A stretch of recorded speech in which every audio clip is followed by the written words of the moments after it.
নমস্কার বন্ধুরা, স্বাগত জানাই তোমাদের আমার ইউটিউব চ্যানেলে। তো আজকের এই ভিডিওটিতে যে গুরুত্বপূর্ণ খবরটির দিকে নজর রাখবো সেটা হলো সুপ্রিম কোর্টে যে 25,000 চাকরি বাতিল মামলাটি বর্তমানে পেন্ডিং রয়েছে, এখন অবধি হিয়ারিং হয়নি। এই মামলাটি 3 তারিখে অর্থাৎ আজকে হিয়ারিং হওয়ার কথা ছিল, কিন্তু সেই মামলাটি কিন্তু আজকে হিয়ারিং হচ্ছে না। কেন হিয়ারিং হচ্ছে না চলো আমরা দেখে নিচ্ছি। তো বন্ধুরা, আমরা সুপ্রিম কোর্টের ওয়েবসাইটে চলে এসেছি।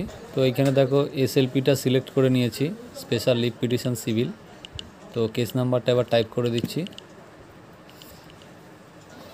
ইয়ার তো সিলেক্ট করাই রয়েছে, এরপরে এটা যোগ করে আমরা নিচে বসিয়ে দিলাম। এবার সার্চ অপশানে আমরা ক্লিক করব। তো এবার দেখো সার্চ অপশানে ক্লিক করার পর কিন্তু আমাদের যেটা রয়েছে এটা কিন্তু চলে এসছে। দেখো 5/9/2024 তারিখে অনারেবল চিফ জাস্টিসের এজলাসে এটা হিয়ারিংয়ের কথা রয়েছে। 12 নম্বর সিরিয়ালে এটা রয়েছে।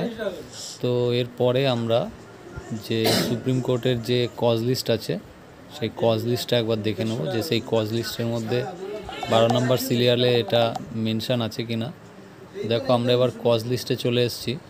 তো এই কজ লিস্টে দেখো 12 নম্বর সিরিয়ালে কিন্তু রয়েছে the state of West Bengal versus Baishakhi Bhattacharya Chatterjee.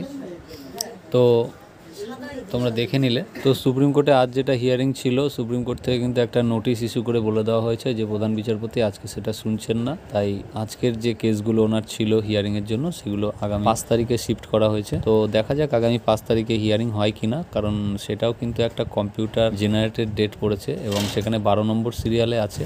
তো যা হোক 5 তারিখে এটা আমি তোমাদেরকে শেয়ার করব। তো বন্ধুরা, এখনকার জন্য এটুকুই ছিল ভিডিও। দেখা হচ্ছে আবার পরের ভিডিওতে।